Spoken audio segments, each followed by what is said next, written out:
டேஸ்டியான healthy oats drink எப்படி செய்யறதுன்னு இப்போ பார்க்கலாம். வெயிட் லாஸ் பண்ணுறவங்களுக்கான ரெசிபி இது. மார்னிங் இதை ஒரு டம்ளர் குடிச்சிட்டு போனீங்கன்னா ஃபில்லிங்காக இருக்கும். போட்டுக்கலாம். இதில் பாதாம், முந்திரி, வாழைப்பழம் இது கூட சேர்த்துக்கலாம். ஒரு வாழைப்பழம், ஆப்பிள்,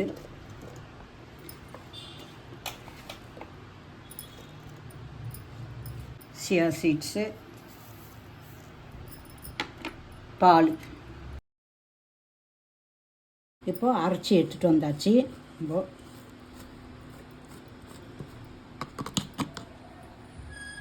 வச்சுட்டு இந்த மூடியை போட்டு க்ளோஸ் பண்ணி ஃப்ரிட்ஜில் ஒரு 5 மினிட்ஸ் வச்சு குடித்தா நல்லாயிருக்கும். டேஸ்டியான ஹெல்த்தி ஓட்ஸ் ட்ரிங்க்கு இப்போ இதை டம்ளரில் ஊற்றி குடிக்கிறோம்.